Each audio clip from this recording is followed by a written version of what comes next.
Okay.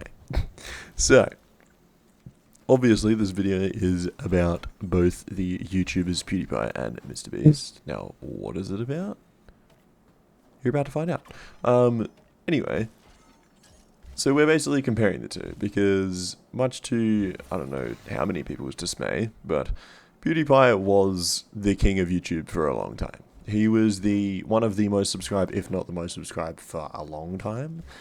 And if you said the name YouTube, you kind of people knew who PewDiePie was. It was just a thing. But anyway, these days our beloved PewDiePie has retired, which is very fair. He's living an amazing life with his wife and now child Bjorn. If you don't watch their videos, go watch their videos. They are the most wholesome things in the world. But anyway, now the hierarchy of YouTube has swapped, and by no surprise, it has swapped to a fella named MrBeast. Now, in the old days, MrBeast, funnily enough, was one of the people that kept PewDiePie at the top of the game. Because MrBeast didn't just appear out of nowhere. MrBeast has been on the grind for a long time. And when when PewDiePie was in his fight with T-Series for who could get to 50 million, was it 50 million or 100 million? I think it was 100 million. 100 million subscribers first. MrBeast was like starting to become a lot bigger, and it was actually in support of PewDiePie for that, which was really cool to see. But anyway, these days, MrBeast has got something like 300 million subs or something, or even more, like maybe 500, I have no clue. I just know that basically everyone on the platform is subscribed to the guy. Now, how did he get to this point? Mostly, from what I can remember, a lot of it was his big donating videos where he would go to people on the street, or he'd order a pizza and then tip the house to the delivery guy or something like that. But anyway, he essentially, like, that's how I think he got massive. He was starting to do, like, you know, challenge videos, which a lot of people enjoyed watching, myself included back in the day. And that's how he got an audience, and then further got a bigger audience by doing the money things. And that hasn't really stopped. A lot of the time he is not as much spending money on people as much as just kind of spending it and making videos about it, which is fine. You know, it's his money. And he still does donate a good chunk to, you know, charity and stuff, making sure that he's helping out people around the world, which is really good to see.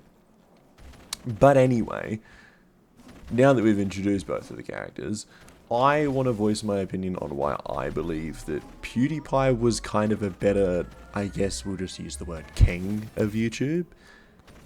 And my reasons are kind of these, like, so PewDiePie never went the corporate route, which basically a lot of YouTubers are starting to do. You see it with, obviously, the man, the myth, legend himself, MrBeast. But also a lot of other YouTubers, they either start groups, which then lead to, you know, bigger things. Like, so FaZe is a big example. That is now a full-on company. That is not just a bunch of guys hitting trick shots. Or you've got cases where, you know, people that MrBeast have partnered with, KSI and Logan Paul, you know, they're now personas, I believe. They're not actually, like, you know, real content creators or something. I don't know. I don't really keep up with the Kardashians. But anyway, PewDiePie never did that. He sort of stayed doing his own content, doing, you know, initially it was a lot of gaming, and I think he just was a gaming YouTuber for a very long time. But then he kind of evolved into doing things like You Laugh, You Lose, you know, like other content where he kind of just reacted, but used his personality. Is what people watched him for, was his personality, because he was just an extremely entertaining person. But that's like sort of the main massive difference I see, which sort of leans me towards liking PewDiePie a lot more. And it made PewDiePie a lot more relatable, obviously, because he's not spending $100 million and then on a mansion and then showing people what it's like. That's kind of the things MrBeast has started doing every now and then, and it, you know, it doesn't appeal to the common man, because that's a lot of money, and a lot of people do not, or not a lot of people, most people, I would comfortably say, do not have that sort of money. And that sort of leads into my second reason of showing money. PewDiePie never really, from what I remember of watching him, he never really flaunted his money. He obviously had, you know, the basics of like most larger content creators. He had his editors. He had a good setup. He had a lot of sponsorships and stuff, but he never really went over the top. Whereas, obviously, like I just said, with MrBeast, he does these videos where he goes, I'm comparing this $100,000 island to this $20 million island. And it's just kind of like, wow, okay, that's a lot of money. But that's not essentially a bad thing. That's just a personal preference thing. Whether that other people feel the same way, who knows.